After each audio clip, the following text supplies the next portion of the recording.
Hello everyone, welcome back to my channel ask doctor Suman. Friends, आज हम बात करेंगे कि डिलीवरी के बाद कमर में दर्द क्यों होता है और उसको ठीक करने के लिए हमें क्या करना चाहिए। कुछ टिप्स हैं जो मैं आपके साथ शेयर करूंगी जिससे आपको कमर में दर्द नहीं होगा। अगर आपको हो रहा है तो उससे काफ़ी आराम मिलेगा। फ्रेंड्स, चैनल पर नए हैं तो चैनल को सब्सक्राइब करें और बेल आइकन को भी प्रेस करें जिससे मेरे आने वाले यूज़फुल वीडियोस की नोटिफिकेशन आप तक पहुंच सके।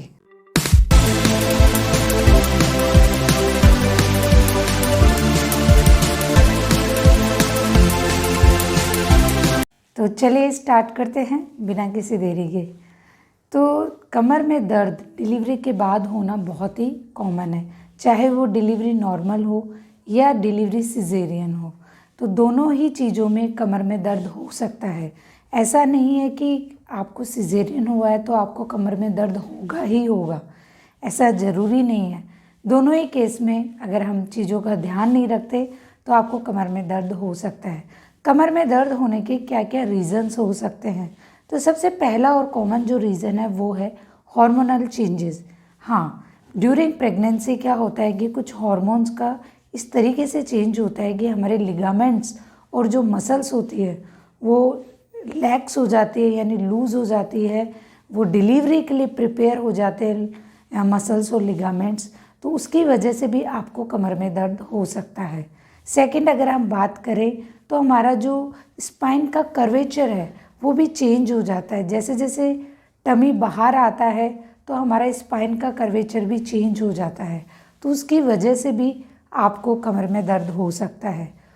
और पोस्चर आपका अगर सही नहीं है, यानी during pregnancy of course posture थोड़ा सा चेंज हो जाता है, क्योंकि हमारा टमी बाहर आता है तो हमारा स्पाइन का कर्वेचर भी चेंज होता है, उसकी वजह से हमारा जो पोस्चर है वो भी चेंज होता है।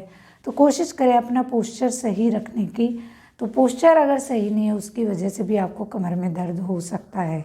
और हमारी जो एब्डोमिनल मसल्स है वो भी वीक हो जाती है, क्योंकि जैसे जैसे हमारा टमी बाहर आता है और हम फिज़िकल एक्टिविटी भी कम करने लगते हैं, हमें एक्सरसाइजेस करते रहना चाहिए जिससे हमारी जो एब्डोमिनल मसल्स है वो ज़्यादा वीक नहीं हो।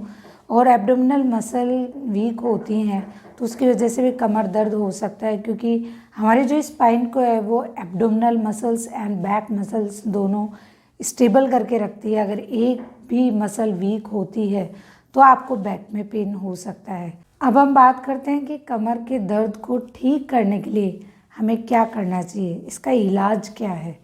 तो सबसे पहला जो इम्पोर्टेंट है वो है रेस्ट।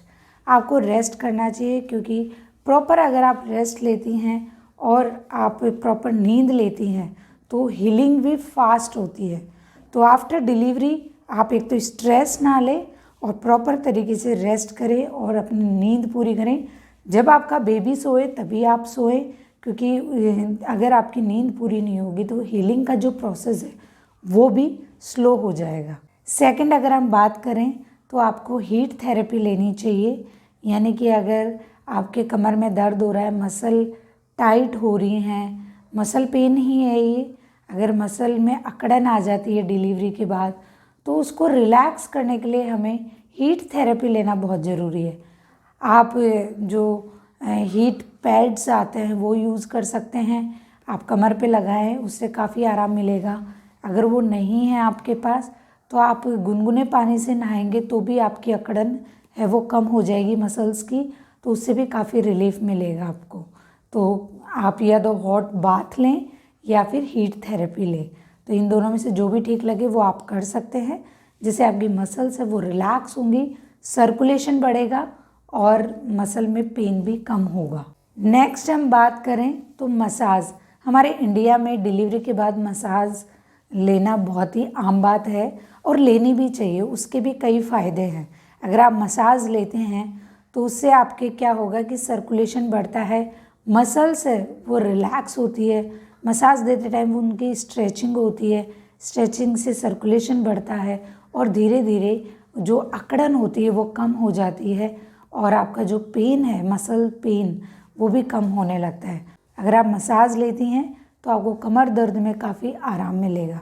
अगर आपका सिजेरियन है तो आप इस तरीके से मसाज लें कि आपके जो एब्डोमेन पे है वो वहाँ प्रेशर नहीं आए, और एब्डोमेन की तो मसाज लेनी ही नहीं है आपको ओनली बैक, हैंड्स और आपके लेग्स वहाँ की आप मसाज ले सकते हैं। तो आप बहुत केयरफुली मसाज लें कि अगर आपको सिजेरियन हुआ है तो। नेक्स्ट हम बात करते हैं कि पोस्चर हमारा सही होना बहुत ही ज़रूरी है।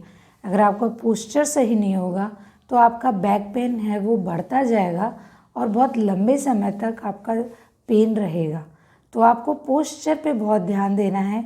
कई बार क्या होता है कि जब ब्रेस्ट फीडिंग कराती हैं फीमेल्स तो अपनी जो बैक है वो बिल्कुल बेंड कर लेती हैं, और इससे क्या होता है कि आपके जो पोस्चर है वो ठीक नहीं रहता और मसल्स में जो है वो पेन ज़्यादा होने लगता है। जब आप ब्रेस्ट फीडिंग कराती हैं तो इस चीज़ का ध्यान रखें कि आपकी जो बैक है वो स्ट्रेट होनी चाहिए। जब ब्रेस्ट फीडिंग कराती हैं तो आपको कुछ बातों का ध्यान रखना चाहिए, अपने पोस्चर को स्ट्रेट रखना है, और जब आप बेबी को फीड करा रही हैं तो आप पिलोज़ का यूज़ करें।